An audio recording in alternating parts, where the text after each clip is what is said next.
Welcome back, guys. Slowbacon here. So we've got some more Norsca news for you guys. Today we've got a bit of a campaign overview, look through, whatever, to do with Norsca, of course. So let's get right into it and have a look.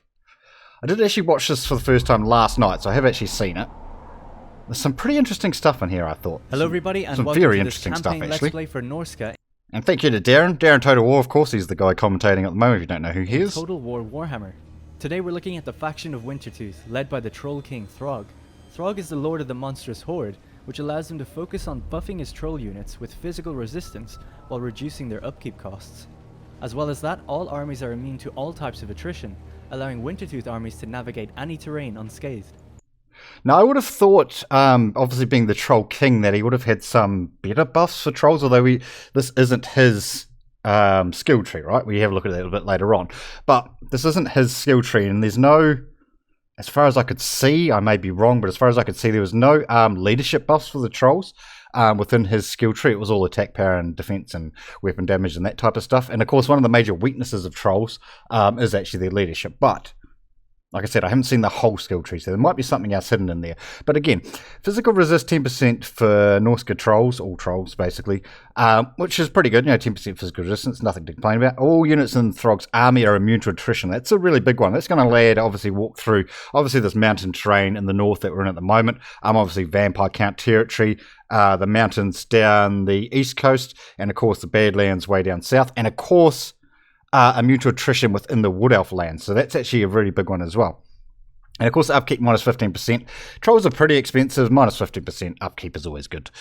Minus upkeep is always good for a campaign, right? Right, let's carry on. You joined me in the early stages of my campaign at turn 33. Currently, we're in the process of consolidating the rest of Norscan territories, and after fighting with many different Norscan tribes, only one other remains. Norsca, led by Wulfric the Wanderer, has escaped me for several turns now, and we're in the process of looking for him. The famed monster hunter is now the hunted. If we look at the faction summary screen, we can see that even though we own plenty of settlements, we're currently suffering a heavy loss of income, which if we don't fix soon, will cause bankruptcy and potentially cause us a massive setback. As a Norscan faction, we're natural-born raiders, not well versed in the economic side of things, preferring a more direct approach, so it's good to have enemies you can rely on for plunder. And the enemies we have no shortage of. We're currently at war with Kislev, who have moved into Troll Country and discovered Throg's lair at Erengrad, so we're on the warpath to take that back. The Bretonnians have been doing some pesky raiding of our newly established coastal settlements. No doubt some plucky squire is looking to gain himself some notoriety and earn some knightly vows. We'll see to it that no Bretonnian will ever cross the Middle Sea to the north again. Lastly, as I mentioned, we're on the hunt for the last remaining Norscan tribe leader, Wulfric the Wanderer, so that we can claim the north for ourselves, and that's where we're going to start our turn. For those of you who aren't aware, with the Norsca tribes, the way you actually confederate with the other ones is you've got to defeat the leader of the other tribes to actually be able to confederate with them, or obviously just completely wipe them out. But to confederate with them, you need to defeat the leader of the other Norscan tribes. So there's quite a few up north, as you guys are well aware. Unfortunately, we don't get to see what these are. These would be really nice to see what they are. We find out what these are in a second, but to see what these other effects would have been really nice. But I guess they can't spoil too much. And 5 sorcerers to start off. It seems like quite a lot, right? It seems like quite a lot. Especially it's only turn 33. If we look at Throg and his army, we can see that we've got a fairly diverse army with a lot of inexperienced early units. So if we just pause it there, alright, there is a leadership buff in effect there, bringing the trolls up to 42 leadership, which is still very, very low, of course. 65 melee attack with buffs, 102 weapon strength, of course. Very, very good. 42 leadership is still really low. I'd like to see, or hopefully there is maybe, a leadership buff that like doubles troll leadership at least, something like that, making them unbreakable or something would be awesome, but we'll see. And a focus on trolls because of the unique buffs we have. Taking a look at his skill tree, I spread his skills out evenly between his personal skills, battle effects and campaign effects, most notably the Icy Wrath and Frostbitten skills that are buffing my trolls even So that's further. melee attack, right? Melee defense. Is this one? I don't think he mouses over there. We'll just play it on a wee bit. Just to see. No, he doesn't. So I wonder if one of these is a leadership buff. You'd think so. Attack, defense, maybe leadership? Vomit ability, whose descriptive text does it more justice than I ever could. I like that too. That's so cool. Other notable skills I've yet to unlock are the Masters of the Fen, Actually, he just moused over one of those other ones, didn't he? See if we can pick it up. Other notable skills I've yet to unlock are the Masters. Oh, I'm going to have to be quick, Sly. I don't think I'll be able to get it.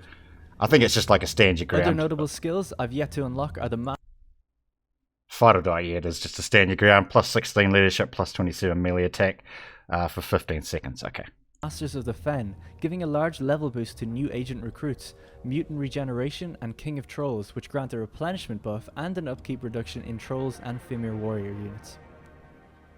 There's actually healing there for your troops as well, and I'm assuming this is recruitment bonuses for experience and stuff on that one. Obviously, lightning strikes is lightning strikes. Norsca resilience, we don't know what that is. The rest of them look pretty stock standard. His infantry line looks stock standard. And obviously we just seen those. Yeah, cool. Now I'm fairly sure Wulfric is hiding out in Longship Graveyard, but we'll have to pass the undefended settlement of Ice Drake Fjord before we get there. Seeing as we're hurting for money, we'll stop by and say hello. Now this is really cool what we see here. Alright, so this is an easy win, so we'll auto-resolve Not the battle. After the battle. Now that we've captured the settlement, we can decide what we want to do with it. We can outright occupy it, as it is a Norscan settlement, bringing it under our domain, or we can sack it, taking the spoils and leaving the remains to Wulfric. Or, our last option is that we can raise the town in honor of one of the Norscan gods. This is basically what Chaos Norscan gods needs. that we can gain favor with. The Hound, the Crow, the Eagle, and the Serpent, each of them giving us different benefits. If we raise the town in honor of one of them, the other three will lose favor, so there is a balancing act to be struck, and there's no way to pledge your allegiance completely to all four. Now just talk about that for a second before we move on to see what the actual buffs from those are. This actually offers a lot of replayability to the Norscan faction. I'm assuming you can't max out, when we see the buffs aren't like a one-time use thing. They're a thing you'd want pretty much all the time, right? But this does give a lot of replayability to the Norscan faction. So I would think you might be able to get like 2 of them up to a decent level, and then maybe save the other 2. So you could at least play the campaign through a couple of times, focusing on different things, maybe even just one of them at a time. For just focusing on different things, that'll give you a lot of replayability for the Norscan factions, which is pretty awesome. Each god has 3 tiers of... So this is the one that's blurred out, which a lot of people are speculating about what it's going to be. So the overall buff, once it's up to level 3, so there's 1, 2, 3 levels, right, for each one. Unit experience gain per turn is plus 100 for all forces, and weapon strength is plus 10 for melee infantry forces, which of course trolls are part of that as well, I would think. Yes, I would think they would be. A lot of speculation around that this is actually going to be something to do with, if you can kind of picture it, regiments of renown pool, right? So it's something to the regiments of renown pool. That's kind of what has been surmised on Reddit anyway. We don't know exactly what that is. Maybe they're cheaper, maybe something like that. I wouldn't say you can access them early. No, that would be stupid. Maybe they're cheaper. Maybe their upkeep is reduced, something like that, right? Maybe you get a free unit or something. Support. At their highest level, the Hound will increase the unit experience gain rates and give us a unique unit.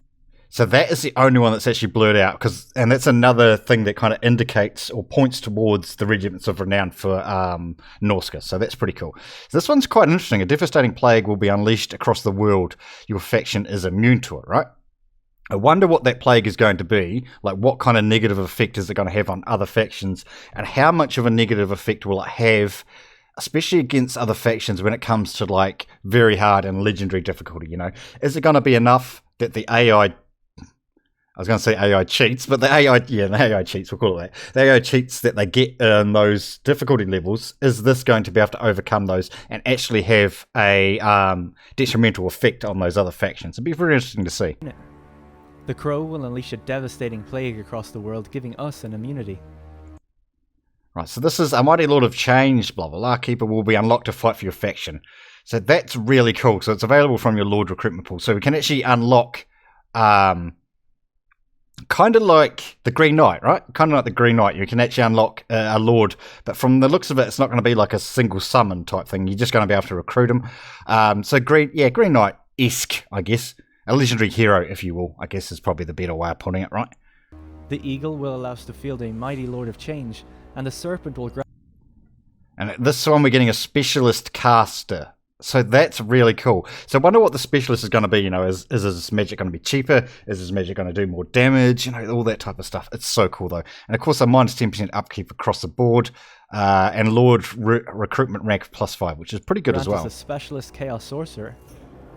As our income has been an issue I've been trying to resolve for a while. So that's what I mean. You know, we don't know how much it takes to get up to all these, and like I said, they're limiting effects. But you could start to like go down the Hound, right, and unlock whatever that is, and then maybe go down one of the other ones and drop this one back. Because like he said earlier, once you start investing in one or pledging your allegiance, I suppose, to one of them, the other ones start to drop off, right? So I think it'd be best in the campaign, of course, not having played it myself, but I would think it'd be best to focus on like one or two, and leave the other ones. And then in another campaign, do the other way. Like I say, you might even get away with, well, you might only be able to do one and kick them up to rank 3. Depends how much you raise in stack, I suppose, right? Or raise these as opposed to, destroying stuff. Well, It'd be very interesting. We'll erect a monument for the Serpent, which should push us over the edge to receive an upkeep reduction for all of our units, something that we're very much in need of. Allegiance, my lord. Now, there's another cool thing to do with those as well, which you're going to see in a The second. power of violent seas. All shall fear what slithers from the depths of Norsca. And there we have it. Our upkeep has been reduced a tad, Look buying at us this. a little bit more time. You can actually see the statue of the Serpent on the map that we're It's so leaving cool, behind as a right? That's so reminder of what cool. happened here. You get Still no actual sign of statue, Wolf different whatsoever, so statues we'll and move stuff. our Oh, now sorcerer look to at this launch it. dude. Look at this dude. Oh, he looks so cool. When I saw that, the first thing I thought was Duratan. Yeah, Duratan from the World of Warcraft movie, right? With his Frostwolf bloody skin thingy that he wears. This guy looks so wicked. That's one of the casters, of course. He looks The so graveyard wicked. to scout out if he is there or not. Love it. I love that Yep. look. Of course, As the expected, Empire has some of Wolfric is those as hiding well. out in but Longship Graveyard, looks so likely cool. licking his wounds from a previous battle with the now dead Norscan tribe. It'll take us a couple of turns to get to him though, but I don't think he'll be going anywhere. Now over to Kislev. Our march southwards towards Erengrad continues with my secondary army led by Now, if you look at this wee icon here, it's different, right? The general encampment one is the building with a plus on top, but this one's got a rating symbol. Althor Bardengard. After raising Zoishenk and Fort Stragov in honor of the gods, Another serpent thing Bardengard down has here. been in raiding camp stance replenishing his troops, but I think he's now strong enough to push on Erengrad, which seems undefended. We can't quite make it there in one turn, but we can switch to raiding stance even after we've spent all of our movement points to help soak up some extra income. Isn't that cool? You can move full movement range and then switch to raiding when you're at max level. So you're going to be raiding every single turn, right? I do kind of wonder if you start in raiding stance, do you still get your 100% movement? So you can just stay in raiding stance the whole time? Which would make sense, right? Wouldn't make sense that you can move and then go raiding, then have to move back into a movement stance, then you have to move back into a raiding stance. I think you can just put yourself on raiding stance and you still get your 100% movement raiding, which of course with normal campaigns, it's either 50% movement and then you have to go raiding, or with like Chaos and I think Beastman too, it's 25% movement points you have to have left before you can go raiding. So there's going to be a lot of raiding with these boys, which is really awesome. Really awesome. Now, we've already brought our expenses down by nearly 1,000 gold, so we're on the right track. I think that's all we have to do for this turn, so let's end it.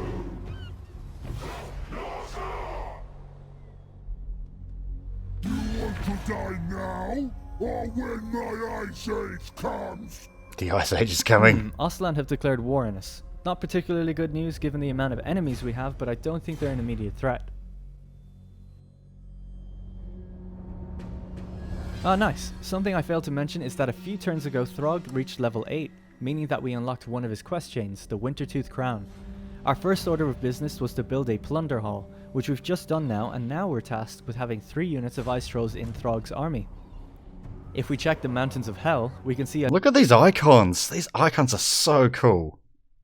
Oh man, I just love everything about the Norsca stuff. These are so awesome, guys. built a plunder hall here, and also have an obsidian quarry, one of the new resources. So this is a new resource, he just said that I cut him off. But income generated 50, obsidian is 32, so it's a new trading resource. I don't know if it's going to have any other in the effects game on the that we're game, mining. but at the moment. I've also built my Chaos Totem here. Now, this is like our first look at how much the mammoths actually cost, right? In the other video, I said they might have had extra health because the stats were on Ultra, right? The unit sizes were on Ultra. But looking at that health, they're not. That's how much health they've got. So their upkeep is 425 a turn. We don't know how much buffs he's got to reduce that or anything like that. We know we got one from over here, which is minus 10. So we don't know roughly what it's going to cost. Maybe 450-ish. Maybe up to 500 a turn as far as like upkeep goes. Now, I believe that brings it in line with like a Mortis engine for the vampire counts. trolls, I think, are what, 425, I think, off the top of my head, a turn. So as far as like cost of recruitment goes, or like multiplayer cost, I guess, kind of between 1600 and 2k, going up to like Terrorgeist level, right? I do believe the Terrorgeist are 500 a turn upkeep as far as the campaign goes, unbuffed. So this is just for a Feral Mammoth, by the way. So the Feral Mammoth, I'm assuming, is, as far as multiplayer goes anyway, going to be around that 2k, maybe up to 2.1, 2.2, somewhere around there, right? Here, granting I don't me know if we access see to the other feral one. mammoths. They're a huge financial investment, but definitely worth it. No. We can also see that the only real financial building we can build is the Slaver's Camp, but even that, fully upgraded, will only give us 300 gold per turn. So as I mentioned before, the Norscan tribes, much like a horde, need to rely on raiding and sacking to get the... Now, I don't know if that's the giant or if it's a fourth mammoth, because I think there's only 3 mammoths, right? There's the feral, the armoured, and the one that's the buffing one. So it's those 3 there. So that's got to be a troll, right? That's got to be the... Not the troll, sorry. It's got to be the Norscan giant, right? Surely. Because that looks like the dragon. Is it? Or is that the dragon there? Oh god, I don't know. bulk of their income. It's one of those. So let's move Throg to attack Wulfric. So it does make me wonder why he Looks wasn't like on we're raiding. just out of but range okay. of Longship Graveyard, but now we're in the territory we might as well switch to raiding stance to gobble up some extra income. And while we have him here... See, if you have to change to raiding every single time, that's going to get a bit tedious. But I think once you're in raiding, you can stay within raiding. Of course, if you want to go encampment and get regeneration and stuff like that, obviously you're going to be changing. But I think you can stay in raiding and move your 100%.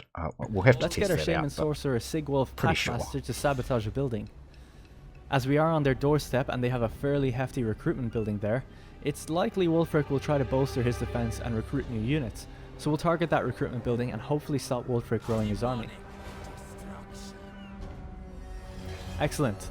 Hopefully that should stop Wulfric, and looks like we've ranked our Shaman up, so we'll assign him a new skill to make him more skilled at his espionage. So this is a metal caster, of course, as you guys can see.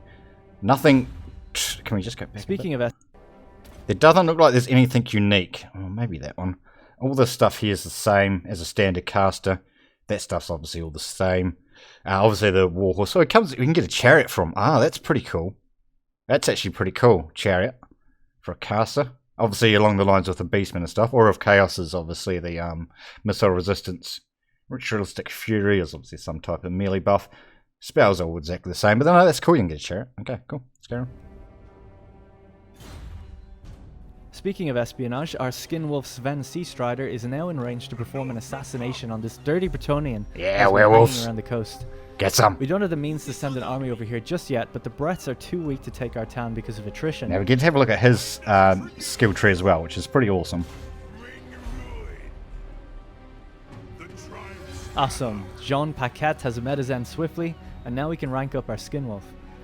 For the battle effects, you have to choose whether you want to focus on defense or attack, and then eventually unlock an augment associated with that style of That's fighting. exactly the same as Gorbals, those two. We'll continue down the vicious assault path.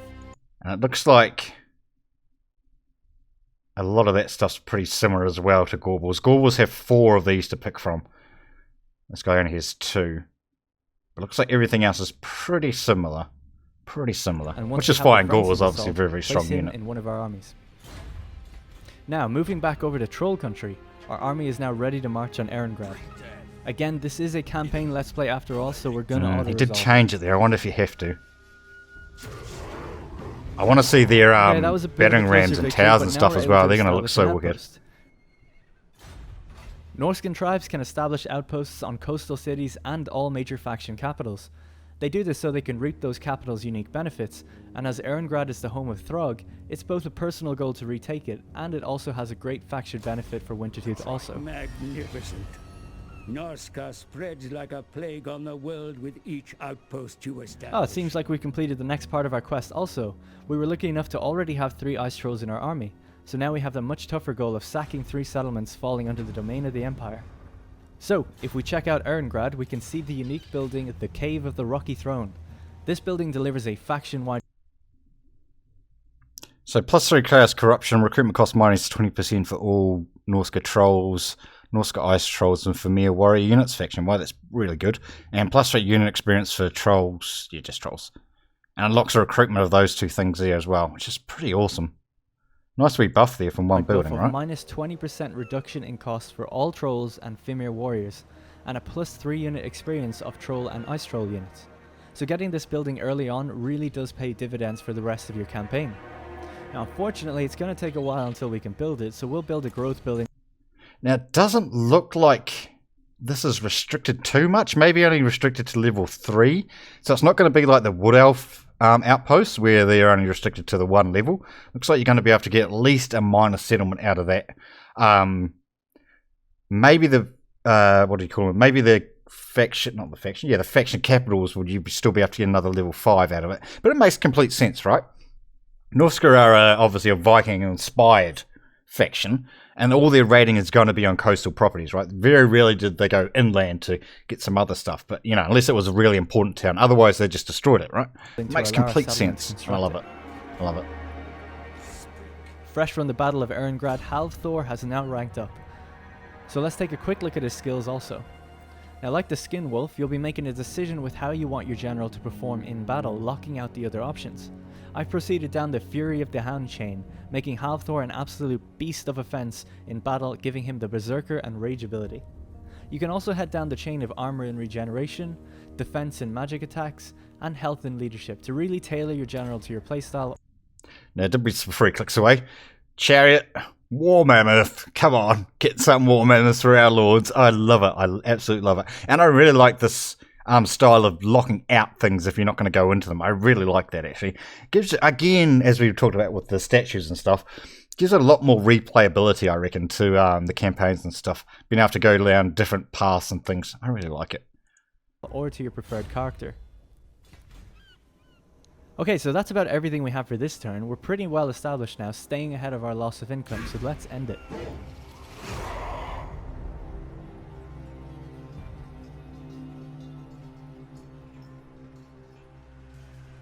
Aha, now this is interesting. We finally researched the Monstrous Arcanum. This book teaches us about some of the most feared monsters in the Warhammer world, and we can accept the challenge to hunt them, granting us unique items in our... So what this is, for those of you who don't know, Norsca has obviously this monster thingy, right? And obviously once you unlock the technologies for it, and there's higher level technology to unlock it as well, you get quests or whatever to go and kill monsters, which is the whole Norscan theme, right? And each of them have different rewards. Obviously we can see there's 10k reward for those, plus some of this, I don't know what that is, I guess it's equipment or whatever. But the higher you go and the more powerful monsters you get different unlocks as well. There's some that you're going to be able to defeat, and then they'll actually fight for you. It's so cool. It's like a wee...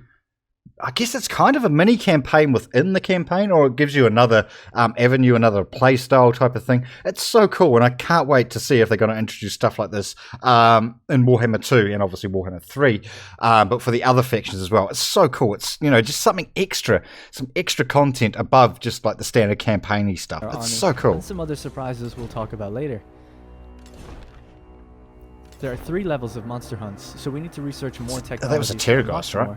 But for Can we just look at those a bit slowly? Sorry. Interesting. We finally researched the Monstrous Arcanum, granting us unique items in our army. So the first one is a Frost Wyvern or whatever. A giant Cygor, yeah. And some other surprises we'll talk about later. We have a Shaggoth and an Arachnarok. A giant. A dragon. There are 3 levels. A mammoth and a Terrorgeist. Of monster hunts, so we need to research more technology. So cool, man. So cool. And I assume they're going to be one monster, right? Of course, because they're monsters. I don't know if they're going to have an army with them or not. That'd kind of be cool. If it was just one monster and your whole army had to fight it. That'd actually be really cool. Okay, so Alright, carry on. focus on a different tech for now. Alright, now for the main event. Let's move over to Wulfric and send Throg's army in. Now I'll have to fight this battle out, but in the interest of time we'll have to skip over it and see the outcome. God, he looks so cool. So, a Pyrrhic victory. It was a tough fight, but Wulfric has been bested. We'll sack the town of Longship Graveyard to take on a load of income. So because of the tribal nature of the Norscans, Wulfric is now a shell of his former self in the eyes of his people. So what we can do is demand a confederation, and he'll have to accept. This is true for any of the tribes. Defeating the faction leader of that tribe will disgrace him, forcing him to accept a confederation if you want one.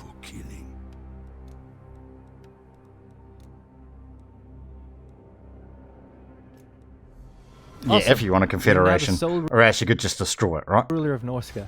Throg is the king in the north, and we can now turn our gaze southward to the lush territories of Ostland and Bretonnia. So that's it for our Let's Play of Norsca. Hope you've all Alright, so we wrap it up. Yeah, there's so much cool stuff in this, guys, in this, just this wee preview that we've had. And it really makes me excited for Warhammer 2 and what, special stuff are going to be coming for Lizardmen, and obviously the two elf factions, and of course Skaven. It's just, yeah, oh man, there's so much cool stuff in here, and there's going to be so much, I think, replayability within this Norsca faction alone, but then obviously the new Warhammer 2 factions as well. I'm really excited. I actually really want to play him now.